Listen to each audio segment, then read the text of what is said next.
Mas tem um dado muito impressionante que a gente precisa trazer e analisar, de acordo com informações que foram divulgadas pelo Tesouro Nacional. No ano passado, 2024, os brasileiros pagaram a maior carga de impostos em 15 anos.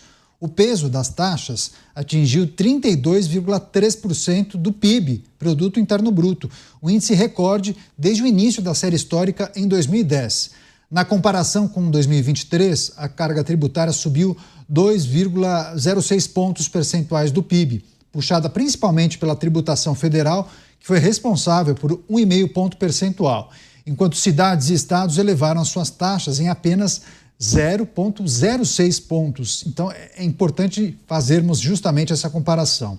A ampla taxação como forma de aumento de arrecadação pelo Planalto tem sido motivo de várias críticas generalizadas de parlamentares da oposição, da sociedade, mas também do mercado.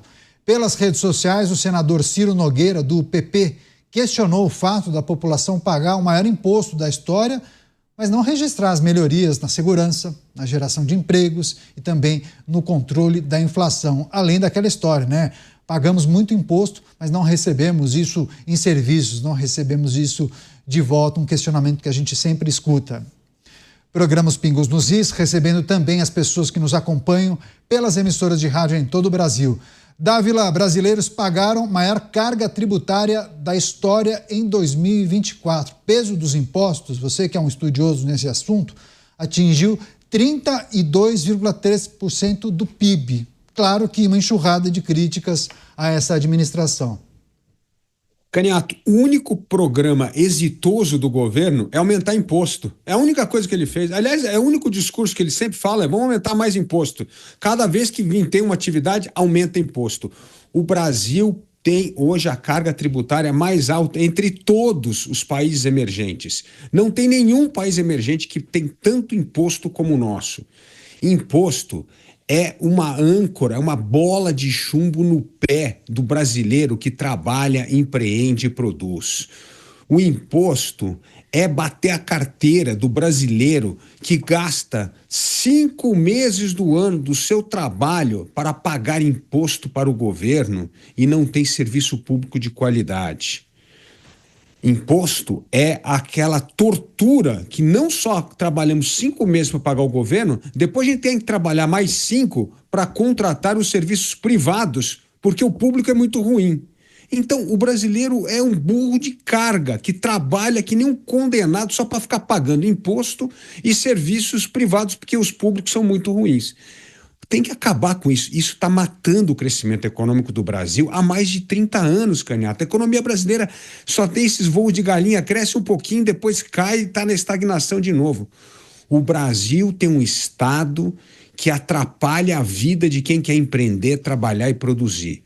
O Brasil tem um governo com uma cabeça anti-mercado, que entende que tudo que é livre economia precisa ser regulamentado, taxado, punido, porque senão o pobre vai continuar pagando e o rico vai continuar ganhando dinheiro, o que é uma mentira, e os dados estão aí. Queda de renda, queda de produtividade brasileira e, principalmente, desincentivo ao investimento. O Brasil, que tanto necessita de investimento para sair do buraco, não sobra mais dinheiro. É só trabalhar e pagar imposto. Por aí, o Brasil não vai retomar o crescimento econômico, não vamos gerar mais emprego. E a impopularidade do governo vai continuar crescendo exponencialmente. Pois é, e é interessante quando a gente faz a comparação do aumento de arrecadação olhando para o governo federal e para os estados, né? Governo federal de 23 para 24 houve um acréscimo, um aumento de 2,06 pontos percentuais. Já no âmbito dos estados, 0,06. Olha a diferença, uma diferença substancial, né? Você, Cristiano Beraldo, os indicativos do Tesouro Nacional, os brasileiros pagaram a maior carga tributária da história, algo que representa praticamente 1/3 do PIB. Beraldo? O grande problema não é o quanto arrecada, é quão mal esse dinheiro é gasto, e o Brasil vai sofrendo as consequências de um desperdício de dinheiro público em programas absolutamente incoerentes com os propósitos que se deseja para o Brasil, roubo, corrupção, que até hoje a gente vem assistindo diversos eventos, como tivemos agora denúncias em relação ao pé de meia. Como pode uma cidade que tem mais pessoas, mais jovens recebendo pé de meia do que alunos na escola? Nós tivemos denúncias de desvio em vários ambientes da administração pública brasileira. Nós estamos vendo o que as emendas parlamentares estão fazendo em relação ao desperdício de dinheiro público, porque mesmo tendo ali as emendas obrigatórias para a saúde e tal, nós não estamos vendo nada, de fato, melhorar no Brasil. O dinheiro público, ele é desperdiçado, ele é mal gasto e, em geral, com um propósito espúrio. Tem alguém levando vantagem em cima desse dinheiro que é gasto. O brasileiro, ele não compreende que o dinheiro público é o dinheiro dele. Como o imposto está sempre embutido nas coisas que o brasileiro compra, ele não tem essa noção, ele não tem a percepção de que está saindo dinheiro do bolso dele, fruto do seu trabalho, para financiar essa festa da incompetência que acontece no governo. Sem estabelecer essa conexão, Caniato, a gente não vê o povo se revoltar, porque este dado é um dado revoltante diante da mediocridade de serviços que o brasileiro recebe. Veja, o brasileiro pega seu carro, sai às ruas, cai num buraco, fura um pneu, amassa a roda. O dinheiro público que ele pagou deveria estar ali para recapear aquela rua e impedir que tivesse um buraco. Tantas e tantas coisas que são mais caras no Brasil porque são ineficientes. A logística é ineficiente, a produtividade é baixa, nada funciona porque não há projeto para o país. Então, essa montanha de dinheiro que cresce a cada ano, ela não se transforma em benefício para a população. Ela não dá condições do Brasil brigar de igual para igual. Então, fica o brasileiro completamente pressionado nesse papel de burro de carga, como disse o Dávila, mas é burro de carga com nariz de palhaço, enquanto países como o Vietnã estão voando, deixando o Brasil para trás. Nós estamos comendo poeira do mundo. Então, realmente, é muito difícil a gente olhar para o futuro e enxergar um projeto, um Brasil forte, pujante e desenvolvido. Pois é, isso é tão explorado, inclusive, por alguns setores que aqui no centro de São Paulo tem até o impostômetro, algo muito famoso, que é um painel luminoso que faz uma estimativa, naturalmente, né, do volume de impostos do governo brasileiro. E é muito curioso, porque a cada ano a gente observa que atinge determinado patamar antes. Então, a cobrança de, sei lá, não sei quantos bilhões, antigamente era era em determinado mês. E aí isso acaba sendo antecipado, ou seja, recorde em cima de recorde no que tange a cobrança de impostos. O peso dos impostos que atingiu 32,3% do PIB no ano de 2024. Mota. Eu vou começar o meu comentário citando o Adriano Gianturco. Eu acho que foi ele que disse, né? O Estado não é prestador de serviços. Que entendimento é esse? A gente não paga impostos para ter serviços de qualidade. Isso não existe. Nós pagamos impostos porque somos obrigados. Eu não tenho a opção de não pagar imposto para o Estado e contratar o serviço em outro lugar. Eu não tenho essa opção. Nós pagamos aqui no Brasil imposto sobre a renda, sobre o salário que a gente recebe, sobre o que a gente compra, sobre o que a gente vende. A gente paga imposto depois que morre, para que os nossos filhos recebam as nossas coisas sobre as quais a gente já pagou imposto a vida inteira. Todo início do ano, o Estado brasileiro sequestra a nossa casa e o nosso carro.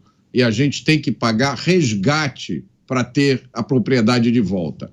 O resgate do carro se chama IPVA e o resgate da casa se chama IPTU. Agora, Dávila, e essa análise que muitos fazem? Bom, nós pagamos muitos impostos, até em cima disso que o Mota traz, a impressão que muitos acham que, bom, eu pago impostos como, sei lá, os suíços pagam, só que lá eles têm uma saúde de primeira, uma educação maravilhosa. Tem, inclusive, essa ideia, né, de que nós pagamos tanto imposto quanto países de primeiro mundo, países europeus, só que a gente não recebe isso de volta. Ou seja, a União arrecada demais, só que não devolve bons serviços para a população. Há entendimentos distintos, né, sobre a monta de impostos que a população deve pagar e se esses serviços devem voltar ou não. Porque tem gente que fala, bom, eu prefiro pagar menos imposto e aí eu arco com certas coisas. Não preciso que o Estado queira administrar isso. Deixa que eu corro atrás das minhas coisas. Tem pensamentos distintos em relação a direitos e deveres, né, Dávila? Caniato, mas para você ter uma ideia, o Brasil a gente paga 83% de imposto em relação ao PIB, a média dos emergentes é 19,20%. São 12 pontos percentuais a menos. É muito dinheiro a menos. E por que que esses países pagam muito menos imposto que nós e têm um serviço muito melhor? Não dá para comparar. A educação, por exemplo, da Argentina e do Chile com a do Brasil, muito melhor que a nossa, por todos os indicadores internacionais. E o que faz essa diferença? Por que que eles conseguem pagar menos imposto que a gente e ter um serviço público de melhor qualidade em áreas, por exemplo, fundamental, como a educação? Porque serviço público, quando é voltado para atender ao cidadão, você tem que ter métodos para mensurar atividade e fim. Então, você quer saber se a educação é boa? Como é que o Brasil está indo bem nos exames internacionais de matemática, de línguas, de ciência? É assim que a gente mensura se a educação está indo bem. Não é quanto você está gastando em relação ao PIB. E o Brasil gasta muito dinheiro na atividade meio. O que é atividade meio? É o custeio da máquina pública. Gasta muito dinheiro com benefícios, salário, e isso não atrela, não está ligado ao resultado final, que é a qualidade do serviço prestado. E isso em todas as áreas, Caniato. É saúde, segurança, educação. O Brasil não gasta pouco, o Brasil gasta muito dinheiro, mas gasta mal. Gasta para sustentar a máquina e não para melhorar a qualidade do serviço público para o pagador de imposto. E como bem lembrou o Beraldo, muito inspirado na Margaret Thatcher, não existe dinheiro público, existe dinheiro nosso, do pagador de imposto, do contribuinte. Então, este é o problema no Brasil. Gastamos muito, gastamos com a máquina e não gastamos com a melhoria da atividade fim. É por isso que nós trabalhamos 5 meses do ano para pagar imposto e aí você tem que trabalhar mais 5 meses do ano para contratar o serviço privado para compensar o péssimo serviço público. Pois é, eu vou até passar para o Cristiano Beraldo, porque já que nós estamos falando da carga tributária que é paga pelo brasileiro, né, o peso dos impostos sobre a vida do brasileiro, essas muitas análises e reflexões, e são, claro, críticas e apontamentos que a gente não faz hoje, né? Acho que estamos fazendo isso ao longo de muitos e muitos anos. E aí, Beraldo, se quiser trazer talvez a sua reflexão sobre o que aconteceu nos Estados Unidos, o anúncio de Donald Trump, de que maneira o anúncio e o tarifaço de Donald Trump, especialmente no que tange o Brasil, como isso mexe com a dinâmica dos negócios entre Brasil e Estados Unidos, enfim, disse que você traria uma análise ali na abertura do programa e a gente mudou de pauta, mas se quiser fazer uma parte em relação a isso, por favor. Primeiro a gente entender o contexto do Brasil em relação aos Estados Unidos. Então, 15% do que o Brasil exporta vai para os Estados Unidos. 1% do que os Estados Unidos exportam vai para o Brasil. Então, os Estados Unidos é muito mais importante para o Brasil, do ponto de vista comercial, do que o Brasil para os Estados Unidos. E essa relação entre os dois países, ela não é pautada por uma relação estratégica, por culpa do Brasil. Poderia ser, mas não é. Então, quando os Estados Unidos toma uma decisão, ele não está olhando para o Brasil especificamente, ele está olhando para os seus principais parceiros, e olha só que interessante, não houve uma movimentação de câmbio, do dólar, porque normalmente quando essas notícias elas trazem muita incerteza para os mercados, o dólar sobe em relação a todas as moedas, porque o dólar segue sendo a moeda de segurança dos investidores internacionais e, obviamente, norte-americanos. Mas isso não aconteceu hoje. Por quê? Porque não houve... Canadá e México não entraram nessa lista, então, por enquanto, não há tributação, tarifas em cima da importação de México e Canadá, então isso traz uma estabilidade importante e também o mercado está digerindo com serenidade essas informações.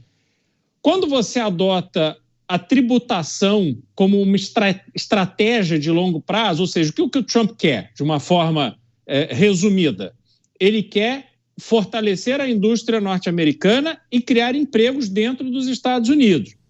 Quando ele faz isso através do aumento de imposto, ele cria um momento inicial de dificuldade, porque, obviamente, você tem uma pressão inflacionária, você tem aumento de custo de vida e tal, mas, no longo prazo, ele busca ter os louros desse investimento de longo prazo, porque o mundo sério olha para o longo prazo. Aí vamos olhar para o caso do Brasil, Caniato. Quando a gente olha o orçamento brasileiro, que se financia a partir do pagamento de impostos, a gente vê que o governo tem zero estratégia de longo prazo e o aumento de impostos e as trapaças tributárias que são criadas visam fechar a conta daquele ano. E não estão entregando absolutamente nenhum benefício de longo prazo para a população ou para o país. Então, essa é a diferença com países que levam planejamento a sério, que enxergam a importância estratégica de estar preparado para o longo prazo, e países como o Brasil, que vivem simplesmente olhando para baixo, cada um tentando se dar bem e o povo é que se dane. Aí, claro que o Dávila vai querer usar a sua frase, a frase que tem feito sucesso, inclusive nas redes sociais. Qual é a frase que você quer compartilhar com a gente, hein, Dávila? Tira a mão do meu bolso. Esse é o recado para o governo. Tira a mão do meu bolso. Isso que o Beraldo falou, Caniato, é de uma enorme importância. Olha só o orçamento brasileiro. Metade do que a gente arrecada, nós vamos pagar gasto financeiro, juros sobre a dívida e encargo financeiro. Aí tem o orçamento. Olha o orçamento do Brasil esse ano. 2 trilhões e 600 bilhões de reais. Quanto é investimento desse orçamento? 84 bilhões em 2 trilhões. É uma vergonha. Não dá nem para tapar buraco da rua com esse dinheiro. E é isso, é que o povo quer saber. Como é que nós vamos melhorar a nossa infraestrutura? Como é que nós vamos ter mais armazém para estocar nossa safra agrícola, que é recorde sobre recorde? Como é que nós vamos fazer para melhorar as estradas, os portos, a polícia, criar as prisões, que o Beraldo sempre fala aqui, com 84 bilhões de investimento num orçamento de 2.300 bi. Isso mostra o que eu disse há pouco. Nós gastamos com atividade e meio. Então, para onde é que está indo esse dinheiro? Pagar o custo da máquina pública, pagar o custo de salário e benefício social. É isso que a gente está levando o dinheiro. Não está indo para investimento para melhorar a vida do brasileiro. Isso mostra que a gente está completamente sem rumo, como bem disse o Beraldo.